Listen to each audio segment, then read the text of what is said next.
다 된 거예요, 이제. 그죠? 이번 주 지나면은, 그죠? 금방이잖아요? 예? 17일, 저거 말이 17일이지, 금방 가는 거예요, 이거 이제. 예? 이거 많이들 쓰신 거 아니겠어요? 그죠? 예. 365일에서 17일 남은 거예요. 그죠? 아니, 그 시간을 다 5일 더 쓴 거예요, 그래.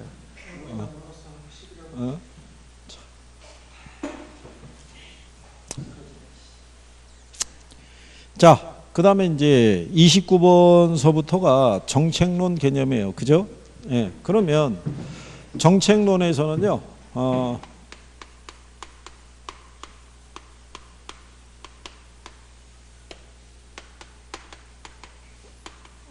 부동산 정책의 의미, 기능, 그 다음에 토지 정책, 그 다음에 주택 정책, 그 다음에 조세 정책. 그러면 기본으로 4문제 나온다는 얘기예요. 4문제 나오는데 요즘은 배열이 얘가 한 문항에서 한 2문항, 얘가 한 문항에서 한 2문항 이렇게 떨어져요. 조세 정책은 얘들을 지원해 주는 역할을 하는 거예요. 그러니까 매년 나오지는 않을 수 있어요. 그러니까 요즘은 이런 배열로 해서 문제가 구성이 되고, 그 다음에 이제 플러스 알파 논리가 있는 거예요. 법령이 새로 개정이 되거나, 우리 지난번에 준 자료에 의하면은 10월 24일 날 시행된 애들도 있죠. 예, 그러니까 이제 그런 것들도 활용을 할 수 있는 거예요. 왜냐하면 걔가 개정은 4월 달에 했다고요. 4월 달에 개정을 하고 시행만 10월 달에 시행하기 때문에 그 이후에 만약에 그 사이에 출제를 하게 되면 충분히 반영이 될 수 있는 거예요. 그러니까 그런 거 감안하셔가지고, 자, 먼저 29번에 보면요, 시장이 과열 국면일 때 정부가 시행할 수 있는 부동산 시장의 안정화 대책이 있죠. 먼저 요즘 논의가 되고 있었던 민간 택지 분양가 상한제의 도입이 있죠. 현재 분양가 상한제는 우리나라에서 정부가 시행하고 있어요, 안 하고 있어요? 하고 있어요. 공공택지에서 분양하는 거죠. 거기는 다 분양가 상한제가 적용이 되고 있는 거예요. 민간 택지까지도 확대시키려고 그랬다가 시장의 반발과 뭐 여러 가지 어떤 이제 그런 관계가 있어서 지금 미뤄지고 있는 상태예요. 그 다음에 분양가 상한제를 폐지하는 건 해당이 안 되겠죠. 그 다음에 아파트 전매 제한 기간이 확대되는 건 해당이 되겠죠. 또 주택 청약 시 재당첨 제한을 폐지한다는 것도 해당이 안 되겠죠. 그 다음에 투기과열지구로 지정된 곳 중에 일부를 투기적으로 중복 지정이 되는 것도 안정화 대책에 포함이 될 수 있어요. 그래서 포함이 될 수 있는 거는 기역, 그 다음에 디귿, 그 다음에 미음. 그래서 답이 몇 번? 2번.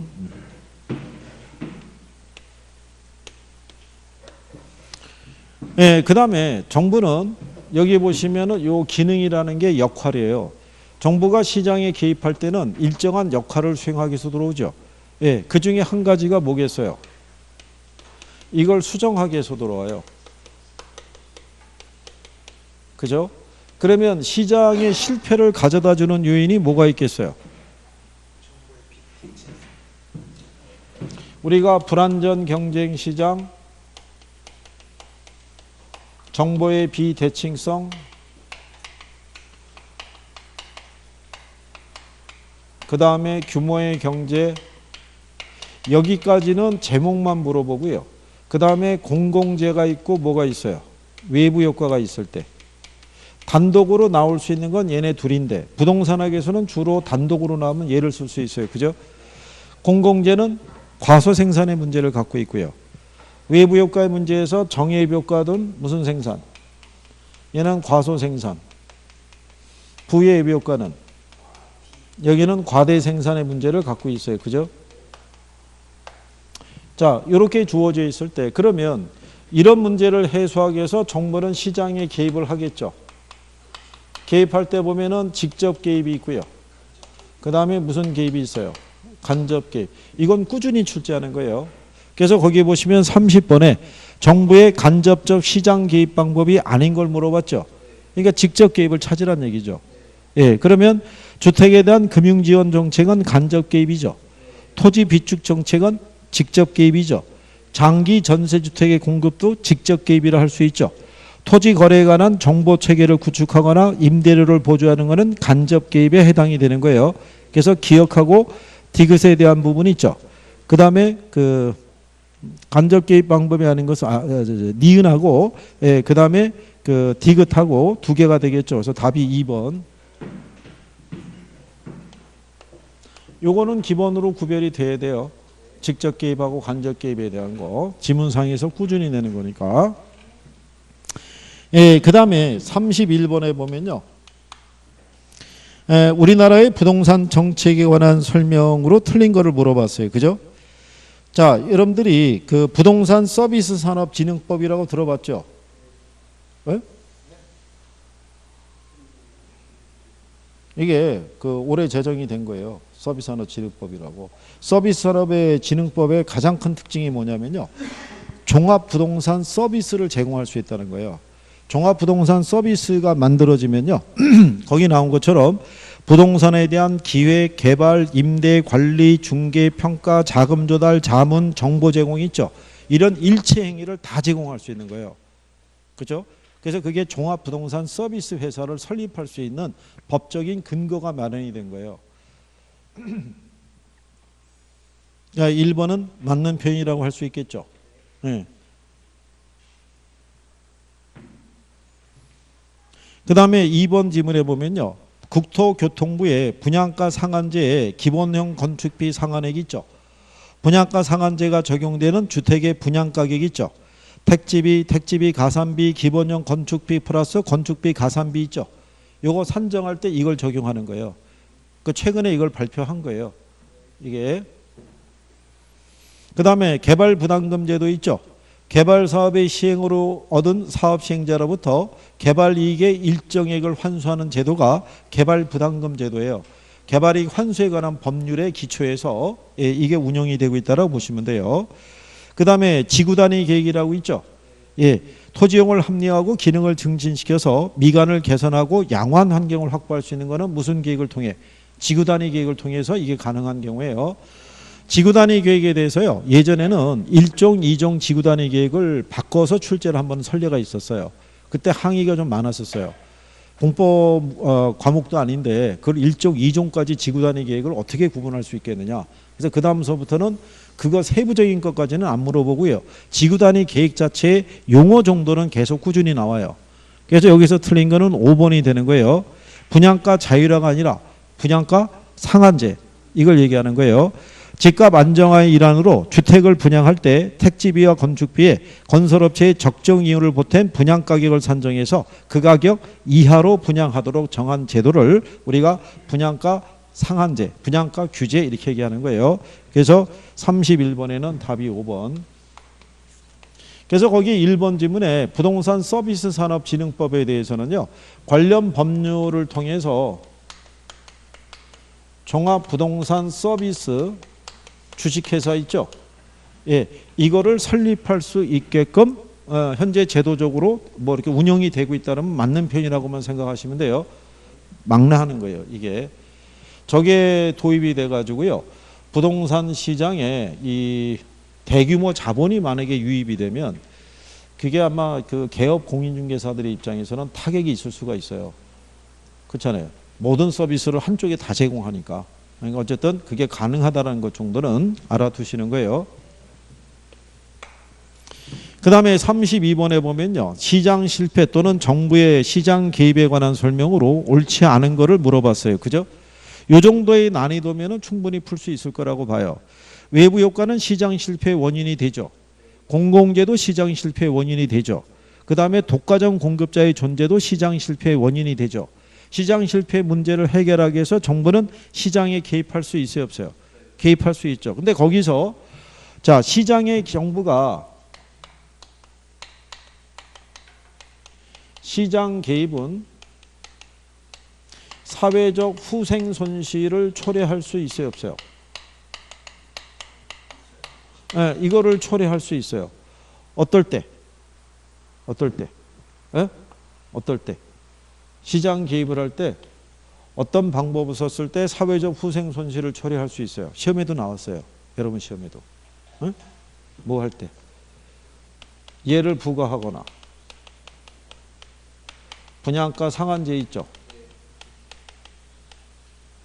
예를 도입하거나 임대료 규제 있죠. 네. 이게 사회적 후생 손실을 초래한다는 거는요.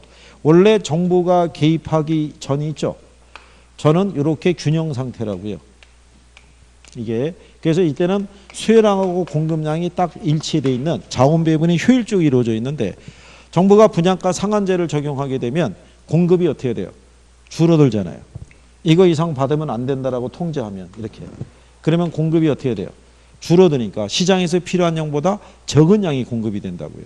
그로 인해서 뭐가 발생하는 거예요? 사회적 후생 손실을 초래한다고. 그래서 이게 여러분 시험 지문에 이렇게도 나오고요. 실례로 분양가 상한제를 적용을 했을 때 여기까지 지문으로 쓴 거예요. 그러니까 표현은 거기까지 알아두셔야 되는 거예요. 수업 시간에 다 한 거예요. 그래서 답은 3번이죠. 정보의 비대칭성은 시장 실패의 원인이 아니다 그랬으니까 틀렸겠죠. 그죠? 예. 그래서 32번에는 답이 3번. 요거까지도 추가적으로 그렇게 정리하시면 되겠고요. 자, 33번에 보면요. 부동산 정책에 관한 설명 중에서 틀린 거를 물어봤어요. 그죠? 틀린 거. 자, 요즘은 이렇게 이제 포괄적으로 들어올 때요. 1번에 보시면 시장군수구청장은요. 공익사업용 토지 등에 대해서 토지거래 계약 허가 신청이 있는 경우에는 신청이 있는 날부터 몇 개월 이내 1개월 이내에 선매자를 지정을 해서 토지 소유자에게 알려줘야 된다고 돼 있죠. 이때 선매자로 지정될 수 있는 사람이 누구겠어요? 토지주택공사. 어? 자, 우리나라에서는 토지를 이게 이제 어떻게 연결이 되냐면요. 이런 거예요. 자, 이 토지 정책이 있죠. 정부가 토지 정책을 가지고 시장에 개입할 때는 일정한 목적을 달성하기 위해서 들어와요. 첫 번째가 뭐냐면 뭐를 조정하기 위해서 부의 외부효과 있죠. 얘를 조정하기 위해서 뭐를 써요? 지역지구제를 시행해요. 근데 지역지구제만 가지고는 도시성장 관리가 어려우니까 이때 병행할 수 있는 게 뭐예요? 그게 개발권 양도제예요. 그죠? 네, 그런데 또 하나는 뭐냐면 공공재로서의 토지를 뭐 하기 위해서 확보하기 위해서 정부가 공익사업이라든가 공공시설을 건축하기 위해서는 토지가 있어야 되잖아요. 그죠? 그러면 요 토지를 확보하기 위해서 쓸 수 있는 게 무슨 제도예요? 토지 비축제도예요. 그죠? 근데 토지를 사서 비축을 할 때 강제 수용이 아니란 말이에요. 그죠? 여기는 뭐 해야 되는 거예요? 토지 선매 제도를 쓴다고요. 그죠? 그러니까 토지 선매하면은 무슨 매수가 되는 거예요? 협의 매수가 되는 거예요. 이게 강제로 수용한다면 틀리는 거예요. 시험에 그렇게 나오는 거니까. 무슨 말인지 이해하시겠죠? 이때 토지를 사서 비축을 해서 관리하는 대표적인 애가 토지주택공사란 말이에요. 그래서 선매자를 지정해서 그렇게 할 수 있도록. 그리고 제1종 전용 주거지역이 있죠. 예, 2종이 있고 1종이 있죠. 전용 주거지역은. 2종은 공동주택, 1종은 단독주택. 그 다음에 부동산 가격 공시에 관한 법령상 시장군수구청장은 공동주택 가격을 공시하기 위해서, 그러면 틀리다는 얘기죠. 누가? 국장이. 예, 그래서 이제 33번에는 걔가 틀린 거예요. 3번이. 그리고 이제 토지 비축 제도는요, 또 어떤 역할도 해주냐면 사적 토지 소유의 편중 현상으로 인해서 발생 가능한 토지 보상비 등의 고비용 문제를 완화시킬 수 있는 거예요. 미리 사서 비축했으니까. 그리고 이제 개발 제한 구역의 지정은요, 개발 가능 토지의 감소로 인해서 주변 지역의 지가와 주택 가격의 상승을 유발시킬 우려가 있다는 얘기죠. 그래서 이게 여기가 지문이 나중에 이렇게 나오면요, 여러분들이 보면은 처음 본 것 같다라는 애들도 있고 그래요. 근데 답은 확실하게 줘요. 그 안에서 줄 수 있는 답이 있다고요. 그러니까 그런 게 있더라도 당황하실 필요는 없는 거예요. 그 다음에 34번에 보면 현재 시행되고 있는 부동산 정책에 관한 설명 중에서 옳은 거를 물어봤어요. 그죠? 자, 답은 일단 1번인 거예요. 재건축 초과이익 환수제 있죠? 재건축 초과이익 환수에 관한 법률에 의해서 재건축 사업에서 발생하는 초과이익을 뭐 할 수 있다? 환수할 수 있는 거예요. 그죠? 지금 왜 강남 지역에서 재건축 조합이 있잖아요. 조합원들이 얻는 이익이 있죠? 공사비나 이거 제하고 얻는 이익이 3천만 원을 초과하게 되면 초과되는 이익의 50%를 환수한다고요. 그래서 강남의 그 재건축 조합의 한쪽에다가 1억 3천인가의 이 재건축 초과의 환수 그 비용을 그걸 때린 거라고요. 그래가지고 재건축 조합이 한동안 지금 위축됐었다고요. 현금으로 1억 3천을 내야 되잖아요. 그게. 그리고 이제 거기 보면 9억 원을 초과하는 주택에 부과하는 양도세 산정 시 양도 가격은 공시 가격이 아니라 실거래가 기준이에요.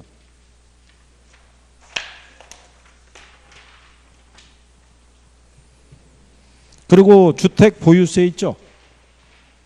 보유세 보시면 우리가 국세가 종부세고 지방세가 재산세죠. 예. 그래서 과세 표준과 세율은 서로 다르죠. 그리고 이제 주택거래 신고 지역에 있는 모든 주택에 대해서 거래계약을 체결할 때 거래계약을 체결한 당사자가 주택거래 가액 등을 신고해야 된다고 되어 있죠. 모든 주택이 아니고요. 일정한 면적을 제시하는 거예요. 예를 들어서 뭐 85평방미터 이상인 주택에 대해서만 이걸 신고하도록 되어 있는 거지 모든 주택에 대해서는 아니란 얘기죠. 그리고 부동산 매매 시 실거래 가격을 등기부 등본은 물론 토지 대장과 건축물 대장에도 기재해야 된다니까 틀린 거예요. 그리고 내년에는 이것도 바뀌는 거죠. 우리가 실거래가로 신고하도록 돼 있죠. 거래액을 계약을 체결한 후 지금은 60일인가 그렇죠. 그게 30일로 줄어든 건 거죠. 그러니까 내년에는 30일이에요. 그러니까 내년에 법 개정되는 거 많다고 그랬죠. 어? 그러니까 올해 깔끔하게 떠나야 되는 거예요. 그죠? 어? 내년에 또 바뀌는 거 수정하려면 또 얼마나 힘들겠어요. 그죠? 근데 그거 부동산 학에서도 출제해야 하네요. 출제해요. 그 60일 있잖아요. 그게 매매 계약을 체결한 날로부터 60일인데 잔금 지급일로부터 60일이라고 해서 틀리게 지문 쓴 적이 있어요. 냈던 선례가 있는 거예요. 근데 한번 내면 또 재활용을 한다고요. 그게. 그래서 이제 그런 내용에 대해서 강의할 때 중간중간 얘기를 해드리는 거라고요. 그죠?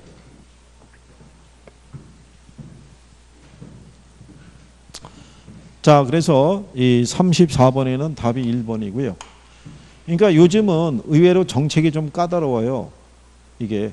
왜냐하면은 2차 과목에 있는 그 내용들도 같이 집어넣어주고 가격 공시에 관한 법률에서 이런 것들도 같이 집어넣어주고 이렇게 들어온다는 얘기예요. 그러니까 좀 더 정리가 확실하게 돼 있어야 되는 거예요. 그게.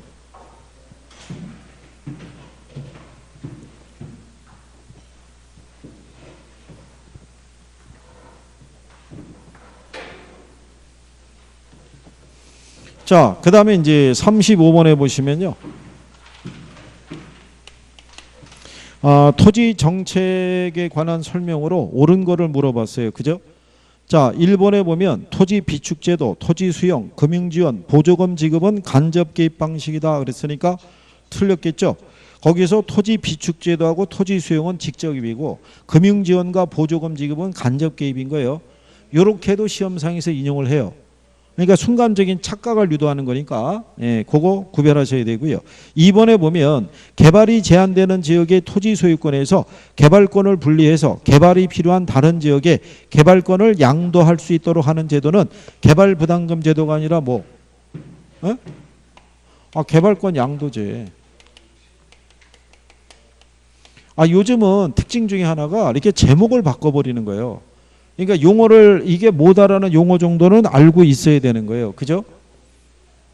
그 다음에 3번에 보시면 부동산 개발에서 환지 방식의 문제점 중에 하나는 토지 매입과 보상 과정에서 발생하는 사업 시행자와 피수용자 사이의 갈등이라고 해놨죠. 그거는 환지가 아니라 매수 또는 수용 방식에서. 이게 여러분 시험에서 근래 2번이 나온 거예요. 공영개발 방식이 토지 수용 방식이잖아요. 여기에 따른 이제 보상가액 이제 책정 문제로 인해서 나타나는 거죠. 그 다음에 4번에 보면 개발 사업의 시행으로 이익을 얻은 사회피생자로부터 개발 이익의 일정액을 환수하는 제도는 뭐겠어요? 개발이익 환수제요, 이거. 예. 개발권 양도제가 아니란 얘기죠. 그러니까 뭐만 계속 바꾸는 거예요. 제목만. 그래서 여기 답은 5번인 거예요. 토지 적성 평가제도 있죠. 예, 토지에 대한 개발과 보전의 경합이 발생했을 때 이를 합리적으로 조정하는 수단이 뭐예요? 그게 토지 적성 평가 제도예요. 그거를 여러분 시험에다가 뭐라고 줬냐면 개발이익 환수제란 뭐 이런 식으로 해갖고 제목만 바꿔서 또 틀리게도 쓴 거예요. 그래서 이 토지 적성 평가 제도도요, 여러분 시험 지문에 한 4번 정도 인용이 된 거예요. 그러니까 용어적인 부분에서 알아두시란 얘기예요. 그거를.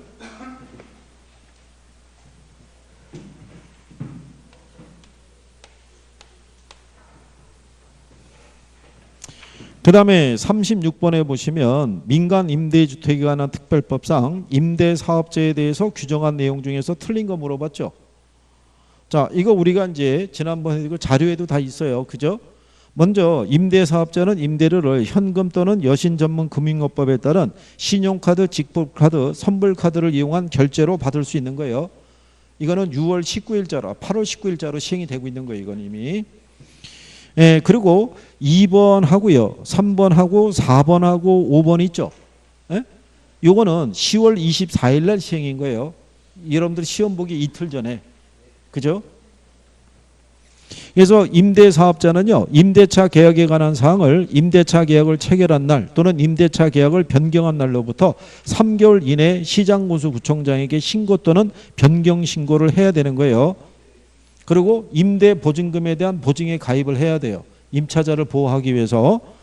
그 다음에 임대료의 5% 범위 내에서 그 임대료를 증액을 하게 되면 5%를 초과하지 않는 범위 내에서만 증액하도록 되어 있어요. 그래서 여기서 틀린 거는 5번인 거예요. 장기 일반 민간 임대주택 및 단기 민간 임대주택을 임대할 때 최초 임대료 있죠. 요거는 임대사업자가 정하는 거예요. 그러면 국토교통부령으로 정하는 경우 있죠. 그거는 공공지원 민간 임대주택 있죠. 얘에 대한 최초 임대료는 국토교통부령으로 정하는 거고, 장기 일반 민간 임대주택 있죠. 요거는 그냥 임대사업자가 정하는 거예요. 이거는 누가 지원해 주니까? 공공이 지원을 받아서 임대사업을 하는 거니까 이거는 국토교통부령으로 정하게 되는 거예요.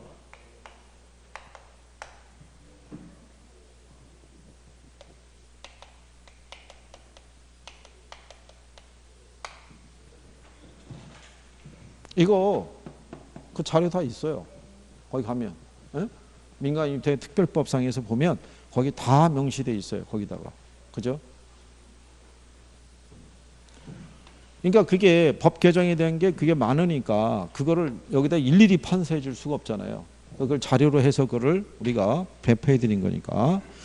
자, 그 다음에 37번에 보시면요. 작년에 여러분 시험에 뭐가 나왔냐면 민간 임대 사업자 있죠. 사업자의 업무 범위를 물어봤어요. 그죠? 그럼 민간 임대 사업자는요. 임대차 계약을 하고요. 또는 명도라든가 또는 퇴거 있죠. 이런 등의 업무를 수행할 수 있고요. 임대료를 수납하거나 이런 업무를 할 수 있을 거 아니에요. 그죠? 근데 거기 문제 보시면 37번에 국토교통부 장관 또는 지자체의 장은요. 민간 임대주택의 원활한 공급을 위해서 한국토지주택공사 또는 지방공사에게 다음에 해당하는 업무를 수행할 수 있다는 얘기예요. 여기에 해당하지 않는 게 뭐냐는 얘기예요.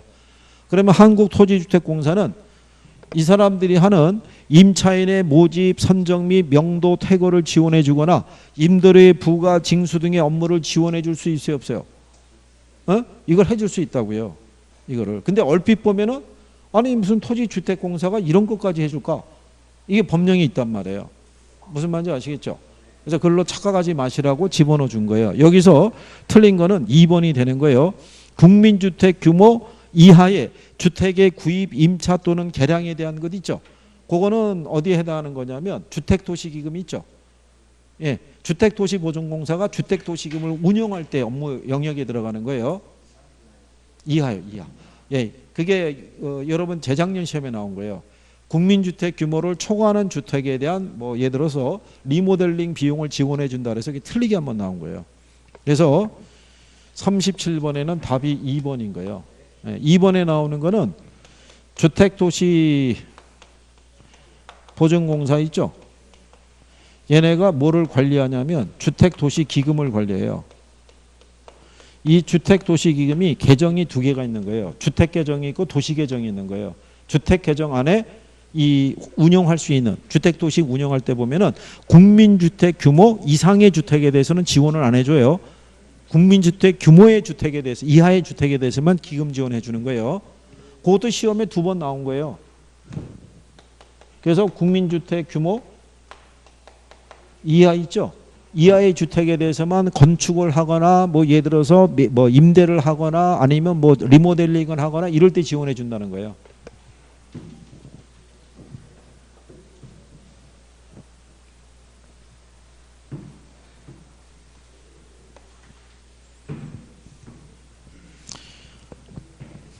그래서 여기 그 37번에 드리고자 하는 취지는 뭐였냐면 4번하고 5번 지문 때문에 낸 거예요. 그것 때문에. 그걸 혹시 착각할까 봐.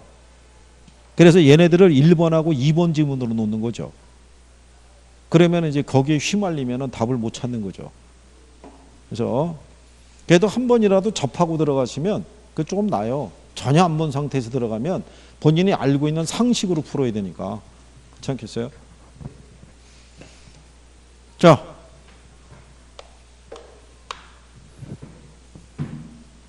38번은요 계산 문제가 아닌 거예요. 에? 계산 문제가 다른 데 갔더니 아 계산 문제라서 안 풀었습니다 이렇게 얘기하더라고요. 아니 숫자만 있다 뿐이지 이게 무슨 계산 문제겠어요. 그죠? 자 거기 보시면 균형 임대료가 얼마예요? 40이잖아요. 에?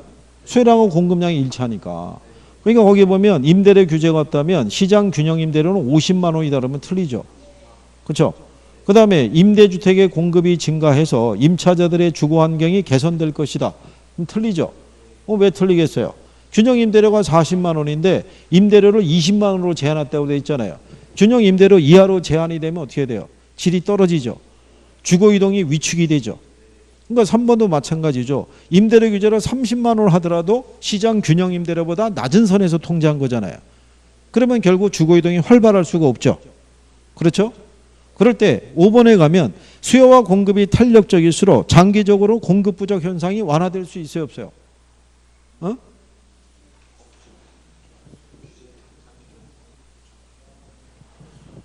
이게 단기는 이렇게 되지만 단기는 이렇게 되지만 장기는 이렇게 되잖아요. 이렇게. 그러니까는 이 상태에서 이 가격을 통제하게 되면 수요는 여기까지 늘어나고 공급은 여기까지 줄어들잖아요. 그러니까는 초과수 현상이 더 커진다고요. 그러니까 공급 부족 현상이 완화될 건다 그러면 틀리단 말이에요. 공급 부족 현상이 더 심화된다고요. 그죠? 그러니까 답이 4번이라고요. 임대료 규제하에 임대주택을 배분하는 방법으로 선착순하고 추첨제 쓰는 거예요. 옛날에 선착순을 썼더니 무슨 문제가 발생하냐면 줄을 서는 거예요. 모델하우스 앞에 이럴 때. 금 보기도 흉하고 막 전날부터 이불 갖고 와서 막 거기서 바닥에서 자고 막 이러니까 뭐로 바꾼 거예요? 추첨제로. 뺑뺑이 돌린 거잖아요. 그래서 선착순 그다음에 추첨제 등이 있다 이런 얘기인 거예요. 그러니까 만약에 임대료 규제를 물어볼 때요. 이런 식으로 간단하게 숫자 집어넣어서 물어볼 수도 있는 거예요.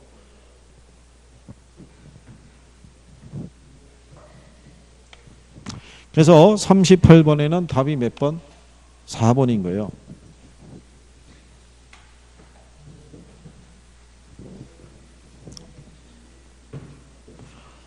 그 다음에 이제 39번에 보면 분양가 상한제를 물어보고 있어요. 그죠? 네. 자, 분양가 상한제에 관한 설명으로 옳지 않은 거를 물어봤다는 얘기죠. 그렇죠? 자, 이거는 뭐 답을 쉽게 찾을 수 있는 거예요. 그죠? 그죠? 이걸 틀린다는 것도 참 그렇죠? 자, 여기서 그 푸는 요령 중에 하나가 뭐냐면요. 이런 거예요.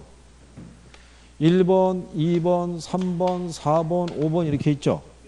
근데 문장이 이렇게 길잖아요. 이렇게. 그러면 거꾸로 가는 거예요. 5번부터. 어? 여기부터 내려오면 시간 많이 쓰는 거예요. 5번이 답이 간단하게 해주는 거예요. 답이 5번이에요. 어?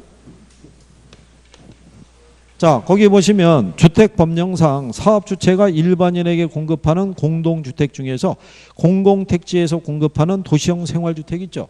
얘는 분양가 상한제를 적용하지 않아요. 여러분 시험에도 한번 인용을 한 거예요. 얘도 공동주택이에요. 분양가 상한제도 적용하지 않고요. 어린이 놀이터라든가 노인정이나 이런 거 설치하지 않아도 돼요. 얘는. 그래서 답이 몇 번? 5번인 거예요. 대신에 1번, 2번, 3번, 4번에 대해서는 분양가 상한제에 대한 거니까 정리는 해둬야 되는 거예요. 그죠? 근데 요게 지문에 대한 내용이 기본서상이나 이런 데서 없단 말이에요. 그러니까 분양가 상한제, 그러니까 시험장에 들어가시면은 여러분들이 본 거 같은 지문도 있지만 처음 본 지문들도 있다고요. 무슨 말인지 아시겠죠? 그거를 평상시에 많이 봐둬야 익숙해지는 거예요. 예? 요즘 추세가 그래요. 추세가. 그리 뭐 어떻게 하겠어요? 예. 근데 이제 거기서는 근데 도시형 생활주택은 뭐도 물어봤냐면 도시형 생활주택의 규모가 몇 세대 이상, 몇 세대 미만이에요? 예? 2세대 이상, 몇 세대 미만? 300세대 미만인데 350세대 이래서 틀리게 줬다고요. 거기까지 출제한 거예요. 어? 아니 그러니까 선생이 지문을 썼을 때는 여러분 시험상에서 일단 활용을 했기 때문에 그거를 인용을 해서 주는 거고요. 지난번에 우리 드렸던 자료에 보시게 되면 기출지문 깔려 있죠. 어떤 거 보시게 되면은 똑같아요. 그렇죠? 될 수 있다, 기대할 수 있다 뭐 이런 수준이고 심한 애들은 회차가 여러 개가 붙어 있는 애도 있다고요. 에? 몇 회. 심한 애들은 4개 연속으로 나오는 애도 있어요. 그게. 그러니까는 최소한 그런 표현 정도는 숙지하고 들어가야 되잖아요. 그죠? 어? 이거 안 풀어보고, 그렇잖아요? 아까 뭐, 우리 뭐, 부동산 서비스 산업진흥법 있죠? 그런 거 또 처음 봤다고 우길 거 아니에요? 수업할 때 얘기했다고요. 서비스 산업진흥법이라고 생겨서 종합부동산 서비스 주식회사가 설립이 가능하게 됐다고. 그죠? 근데 그게 기억이 나냐고요? 안 나죠. 왜? 그 수업 지나면은 그걸 또 보겠냐고요? 안 본다고요. 그렇지 않겠어요? 자, 40번에 보시면요. 부동산 조세에 관한 설명으로 옳지 않은 거를 물어봤죠. 그렇죠? 2번 지문에 보면요. 조세부과는 수요자와 공급자 모두에게 세금을 부담하게 되는데 상대적으로 가격 탄력성이 낮은 쪽이 세금을 더 많이 부담한다는 거죠. 그게 탄소 비례 논리예요. 탄력적일수록 조세 부담이 어떻게 돼요? 적고 비탄력적일수록 조세 부담이 크다는 얘기잖아요. 근데 이거를 요즘은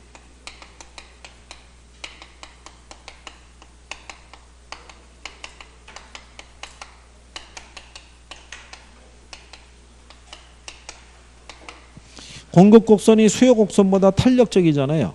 그러면 공급자하고 수요자 중에 누가 세금을 더 많이 부담해요? 그게 빨리 판단이 돼야 되는 거예요. 얘가 얘보다 더 탄력적이니까 상대적으로 얘가 비탄력적이잖아요. 그러니까 공급자보다 누가? 수요자가 세금을 더 많이 부담한다. 이게 여러분 시험에 그렇게 나오는 거예요. 그러니까 항상 공급이 탄력적이고 수요가 비탄력적인 이렇게 주면 얼마나 좋겠어요. 그러니까 출제에 따라서 조금씩 변형을 해주는 거예요. 그래서 40번에는 일단 틀린 게 뭐가 되겠어요? 1번에 보면 종부세하고 재산세의 과세 대상은 일치한다라고 해놨죠. 예, 그러면 틀리죠. 과세 대상이 똑같아요, 틀려요? 틀리잖아요. 자, 이거는 왜 어떤 취지로 드렸냐면 작년 여러분 시험에 종부세를 물어봤다고요. 그렇죠? 보유세에서. 그러니까는 이런 식으로 간단하게 다시 재활용을 하게 되면 종부세하고 재산세의 과세 대상은 일치한다라든가 세율도 일치한다든가 이런 식으로 지문 하나 더 쓸 수 있을 거 아니에요. 그 정도까지는 정리해 두시라 이런 얘기예요. 그리고 공공임대주택의 공급 확대는요. 임대주택의 재산세가 임차인에게 전가되는 현상을 뭐 할 수 있다? 완화시킬 수 있다는 거예요.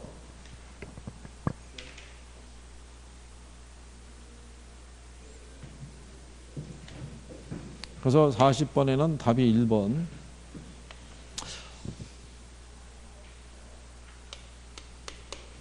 자, 41번에 보시면요. 부동산 조세의 경제적 효과에 대한 설명 중에서 틀린 거를 물어봤죠. 틀린 거. 틀린 거니까 답은 뭐겠어요?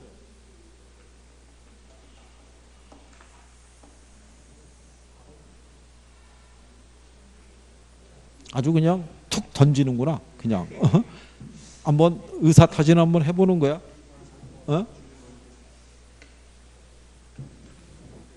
자, 일단은 이 조세 쪽에서요, 용어상에서는 양도소득세의 동결 효과 있죠.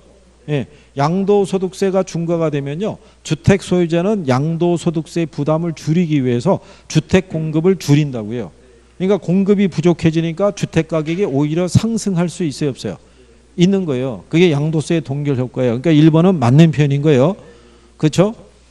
그 다음에 헨리 조지의 토지 단일세라고 있죠. 헨리 조지는 다른 모든 조세는 철폐하고요, 토지에만 세금을 부과하자고 얘기한 거예요. 그죠? 근데 토지에 부과하는 조세는 자원 배분의 왜곡을 처리한다, 안 한다? 자원 배분의 왜곡을 처리하지 않는 가장 효율적인 세금이라는 얘기예요. 그래서 5번 지문에 보면 토지의 공급 곡선이 완전 비탄력적인 상황이 있죠. 이때는 토지 보유세가 부과되더라도 자원 배분의 왜곡이 처리되지 않는다는 거예요. 조세 전가도 발생하지 않고요. 무슨 말인지 아시겠나요? 사회적 후생 손실도 발생시키지 않는 가장 효율적인 세금이라고 얘기하는 거예요. 그죠? 그러면 1번하고 5번이 답이 아니잖아요. 그죠? 그리고 3번은 아까 설명했죠. 자, 공급은 탄력적이고 수요는 비탄력적이면 수요자가 공급자보다 더 많은 세금을 부담하겠죠. 틀린 게 4번인 거예요. 조세를 수요자에게 부과하면 수요자의 조세 부담이 커진다고 해놨죠. 뭐가 잘못된 거예요? 어? 뭐가? 아니, 우리가 그때 이렇게 얘기했잖아요. 조세를 부과할 때 공급자에게 부과하거나 또는 수요자에게 이렇게 부과했을 때 공급자에게 부과하면 공급자 부담이 커지고 수요자에게 부과하면 수요자 부담이 커진다. 이러면 틀리다고 그랬잖아요. 예? 누가 더 많은 세금을 부담하는 여부는 수요와 공급 곡선의 상대적 탄력성에 크게 따라 결정이 되는 거예요. 그래서 탄력성이 작을수록 조세 부담이 커진다고 그랬잖아요.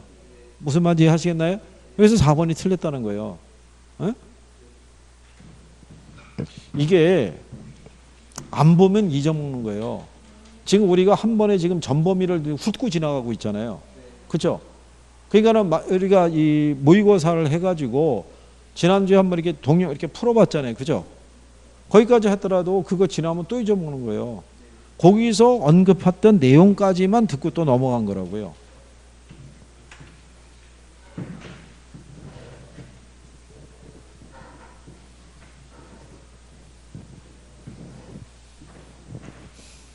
자, 42번서부터가 투자론이에요. 투자론은요, 매년 7문제에서 8문제 정도 나와요. 계산 문제가 한 2개에서 3개 정도 나올 거예요. 그러면 계산은 차치해서라도 이론에서 나온 것 정도는 맞춰줄 수 있어야 돼요. 이론은 어렵지 않게 줄 거란 얘기예요. 그죠? 그리고 기본적으로 투자론에서는 이 제목을 달고 출제해요. 위험과 수익에 대해서. 그죠? 그 다음에 또 뭐 물어볼 수 있냐면요. 따로 물어볼 수 있는 게 화폐의 시간 가치 개념이 있죠. 그 다음에 현금 흐름에 대해서. 그 다음에 투자 분석 기법이 있죠. 투자 분석 기법을 물어볼 때 수년가 수익성 지수 내부 수익률만 묶어서 물어볼 수도 있고요. 재무 비율하고 승수 있죠. 예, 요 관계를 가지고도 물어볼 수 있어요. 이렇게 이론으로 물어볼 때. 그러면 요즘은 포트폴리오 이론을 포트폴리오라는 제목으로 출제하지 않고 그냥 이 안에 포함시켜 버려요. 위험과 수익에 포트폴리오의 총 위험 알죠? 체계적 위험, 비체계적 위험. 그런 거 그냥 여기다 포함시키는 거예요. 그러니까 요 정도가 내가 숙지가 되고 있는지도 확인이 돼야 돼요. 그렇죠? 자, 42번에 보면요. 부동산 투자 시에 레버리지에 관한 설명으로 옳지 않은 거를 물어봤죠. 그렇죠? 자, 여러분들이 보시면 레버리지 효과에서요. 종합 수익률 있죠. 종합 수익률의 또 다른 표현을 총자본 수익률이라고 그래요. 얘가 뭐보다 크면요. 저당 수익률 있죠. 저당 수익률은 대출 이자율 같은 거 생각하시면 돼요. 얘보다 크면은 정의 레버리지가 나오는 거예요. 무슨 말인지 아시죠? 반대면. 부의 레버리지가 나오는 거예요. 그죠? 네. 그래서 거기 2번에 보면 2번 지문에 차입 이자율이 총 투자 수익률보다 높은 경우에는 부의 레버리지가 발생한다 이런 얘기잖아요. 그죠? 예. 근데 그러면은 만약에 부의 레버리지가 발생했을 때요. 얘를 정의 레버리지로 전환을 하려고 그러면 어떻게 하면 된다고 그랬어요?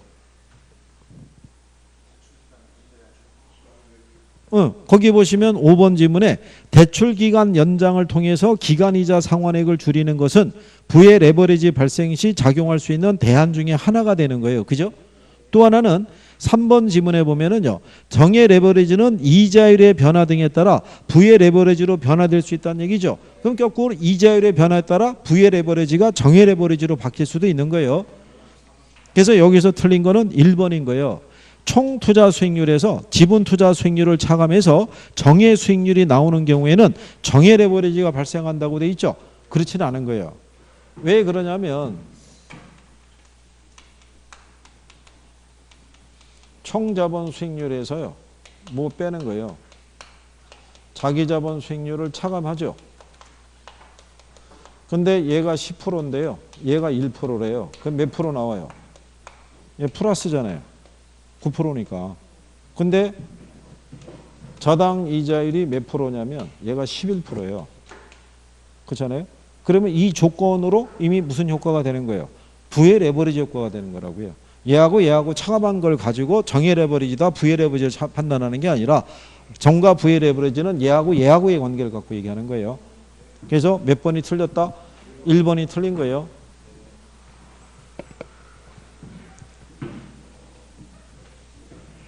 이게 레버리지 효과도요. 그 기간에 따라 틀려지는 거예요. 레버리지 효과의 크기는. 여러분들에게 이걸 시험에서 계산 문제를 물어볼 때는 몇 년을 주는 거예요? 1년을 주는 거예요. 1년. 네? 1년을 넘어서게 되면 정의 레버리지가 부의 레버리지로 바뀔 수 있는 거예요. 저게. 그래서 저게 되게 내용이 저게 간편까지 연결되는 거예요. 저 내용 자체가. 그죠? 그래서 보유 기간 중에 레버리지 있죠. 걔는 마이너스더라도 나중에 매각이 있죠. 처분할 때는 레버리지가 정의 레버리지로 들어갈 수도 있는 거예요. 그게. 그거까지 감안해 가지고 수익률 계산하는 게 에르두법이에요. 간평에서 그 환원율 구하는 방법 안에. 근데 그런 거는 얘기 안 하죠. 왜? 얘기해봐야 머리만 아프다고 그러고 그게 꼭 나온다는 보장이 있는 것도 아니고 그러니까 어느 정도 선에서 잘라서 하는 거죠. 그게. 그래서 거기 그거 얘기 안 하는 거예요. 그 수익 방식이 방법이 되게 많은 거예요. 한 해 소득만 기준으로 수익 가격 구하는 방법이 있고요. 보유 기간 동안에 여러 해 동안 발생하는 수익 기준하는 게 있고 뭐 다양해요. 만약에 여러분들이 부동산의 수명이 닿을 때까지 내가 보유하고 있으면은 감가상각을 계산해야 돼요. 보유 기간 중에 감가가 되니까. 근데 일정한 기간만 보유하다가 팔아버리죠. 그럼 감가상각을 별도로 고려할 필요가 없어요. 왜? 보유기간 중에 가치가 상승하면 보유기간 동안에 발생한 감가상각액이 그걸로 다 상쇄돼 버리거든요. 그렇기 때문에 그거는 별도로 할 필요가 없는 거예요. 그러니까 그 조건을 부여하려고 그러면 이게 어떤 조건이라는 부수적인 조건을 다 줘야 된다고요. 그냥 쓸 수는 없다고요. 그래서 예전에 그거를 여러분 시험에 2001년도에 한번 그렇게 지문 한번 나온 적이 있어요. 그때 오류죠. 오류. 이신청이 들어간 거죠.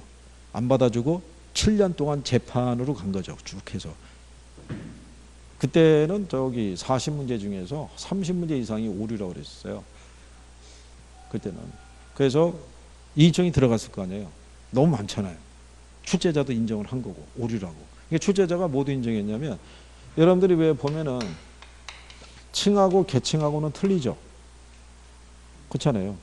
같은 4층이더라도 주거로 쓰이는 층수가 몇 개 층이냐를 가지고 우리가 구별하잖아요. 단독주택과 공동주택 구별할 때. 그렇잖아요. 근데 그때 출제자가 계층이라는 수가 층으로 썼다고요.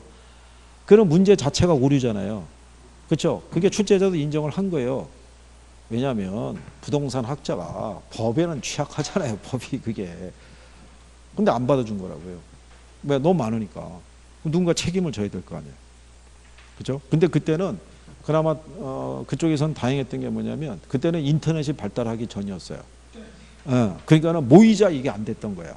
근데 2004년도는 그게 가능했던 거예요. 인터넷이 발달이 돼서 학원 홈페이지가 다 개설이 돼 있던 거예요. 그러니까 거기다가 올리면은 며칠 어제로 모이자 그러면 쫙 모였던 거예요.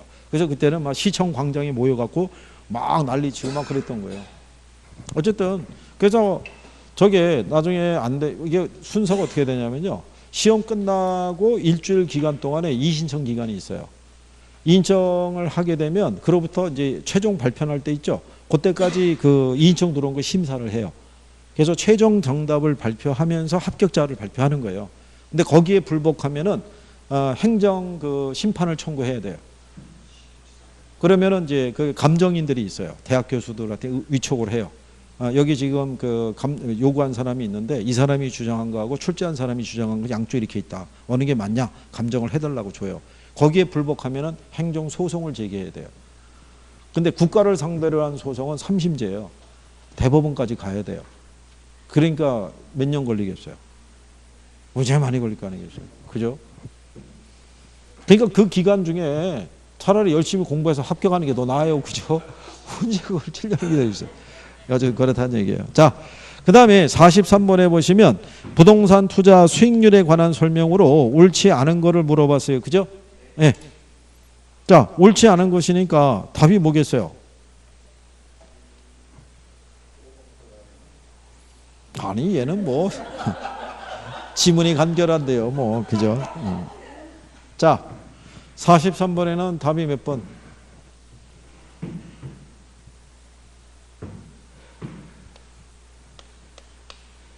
어? 빨리 4번이라고 얘기해 주세요. 4번이라고. 어? 자, 요구 수익률이라는 게 할인율이에요. 할인율. 할인율이 커지면 가치는 작아진다고요. 무슨 말인지 아시겠어요? 거기 보면 장래에 기대되는 수익의 흐름이 주어져 있을 때 요구 수익률이 클수록 부동산의 가치는 증가한다고 돼 있죠. 하락한다고요. 우리가 그때 이거 예를 들어 이렇게 해줬잖아요.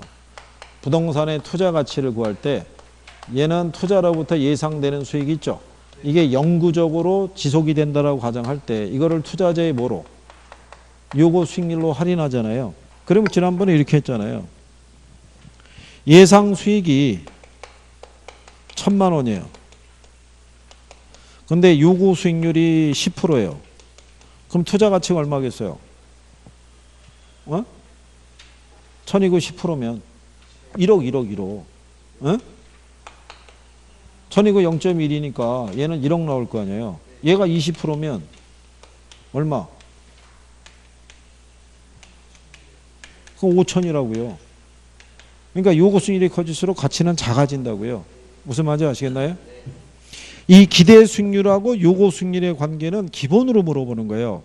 투자자는 기대 수익률과 요구 수익률을 비교해서 투자 결정을 하죠. 뭐가 클 때? 기대 수익률 요구 수익률보다 클 때. 실현 수익률하고는 비교해야 안 해요. 안 하는 거예요. 그리고 투자자의 요구 수익률은 무위험률 플러스 뭐로? 위험 할증률이 가산이 되어 있는 거예요. 그죠? 위험에 대한 대가를 조정한 할인율을 우리가 위험 조정률이라고 그러는 거예요. 그걸 위험 조정 할인율 이렇게도 표현하는 거예요. 그래서 투자자는 위험이 커지면 커질수록 위험 조정 할인율이 있죠. 걔가 커진다고요. 그러니까 즉 요구 수익률이 커지는 거랑 똑같은 거예요. 그래서 5번 질문에 보면 요구 수익률은 체계적 위험이 증대됨에 따라 뭐 한다는 거예요? 상승하는 거예요. 자, 44번에 보시면요. 위험과 수익의 관계에 관한 설명으로 옳은 거 모두 고른 걸 물어봤죠. 그죠?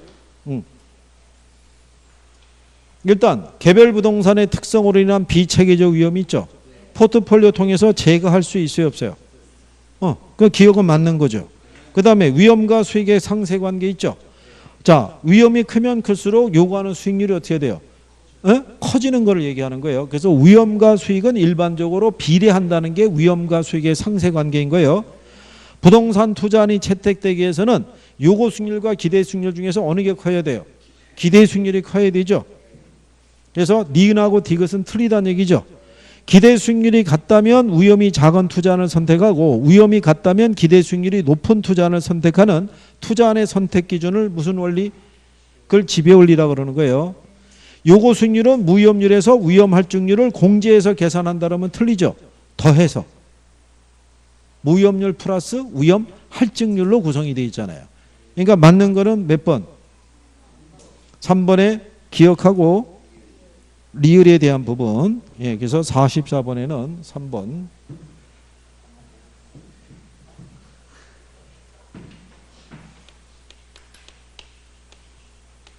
자, 45번까지 푸시고, 그리고 단락이 이제 바뀌는 거예요. 45번까지가 위험과 수익의 관계라고요. 그리고 이제 46번서부터가 화폐의 시간 가치로 넘어가는 거예요. 자, 45번을 풀어보셨겠죠? 어? 틀린 거.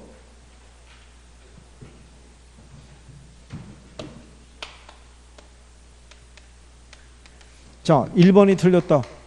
1번. 2번. 3번. 4번. 5번. 아니, 왜 이러는 거예요? 2천여 몇 번? 1번? 옆에 5천여? 어? 몇 번? 번호만 돼, 번호만. 어? 괜찮아, 얼굴 안 나와. 몇 번, 번호만 돼, 번호만 돼. 어? 몇 번? 4번? 김총각 몇 번?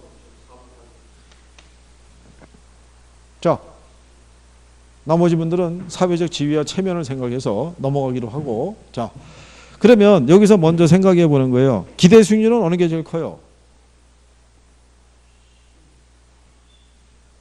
자, 여기 보시면 호황과 불황의 확률이 같다고 되어 하였죠. 50대 50이라는 거예요. 50대 50이면 산술 평균이라고 그랬죠. 자산 A가 보면 8하고 4%죠. 두 개 더하면 10이잖아요. 12의 절반이면 얼마? 예? 6%잖아요. 그 A는 기대 수익률이 얼마라는 거예요? 6%.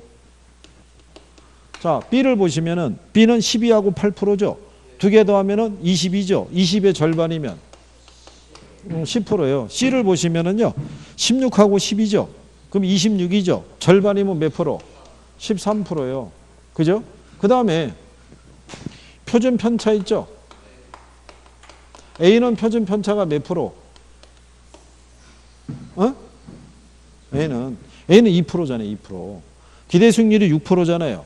잘 되면 8%, 안 되면 4%니까 6을 기준으로 8과 4의 차이가 2%잖아요. 그럼 얘는 몇 프로예요? 2%. 그럼 B는 역시 표준 편차가 몇 프로? 얘도 2%잖아요. 잘 되면 12%, 안 되면 8%니까 10을 기준으로 몇 프로? 2%. 그럼 C는 몇 프로? C는 3%잖아요. 그렇죠? 그러면 1번 지문에 기대 수익률이 제일 큰 애는 C죠. 걔는 해당이 되죠. 그 다음에 2번에 보면 합리적인 투자자라면 자산 A와 자산 B 중에서 자산 B를 선택한다고 돼 있죠. 맞는 얘기잖아요. 그럼 왜 자산 B를 선택하냐면 두 개의 표준 편차가 같잖아요. 근데 얘가 기대 수익률이 크니까 얘를 선택을 하겠죠. 그렇죠? 자산 C가 상대적으로 다른 자산에 비해서 위험이 높죠. 편차가 제일 크니까. 그렇죠? 자, 평균 분산 지배원리의 한계는 변동 개수를 통해서 해결할 수 있어요, 없어요? 있죠. 왜 없어요? 거기 3번에 보면 평균 분산 지배원리에 따르면 자산 C가 자산 B를 지배한다고 돼 있죠. 여기 보시면 자산 C가 자산 B를 지배할 수 있어요, 없어요? 없다고요. 위험과 수익의 크기가 서로 틀리잖아요. 평균 분산 지배원리가 지배하려고 그러면 위험이 같으면 수익이 큰 애가, 수익이 같으면 뭐가? 위험이 작은 애가 지배를 해야 되는데 위험과 수익의 크기가 서로 틀리잖아요. 여기 얘네들은 B가 C를 지배할 수 있죠. 위험이 같으면 뭐가 큰 애가? 수익이 큰 애가. 근데 얘들은 얘가 위험도 크지만 수익도 크지만 뭐도 커요? 위험이 크고 위험이 작지만 수익도 작잖아요. 그러니까 서로가 서로를 지배할 수 없는 거예요. 무슨 말인지 이해하시겠죠? 여기까지. 그래서 45번에는 답이 몇 번? 3번. 자, 여기까지 하셨고 식사하시고 1시니까 1시간 드리면 되겠죠? 예, 갖다 놓으시고.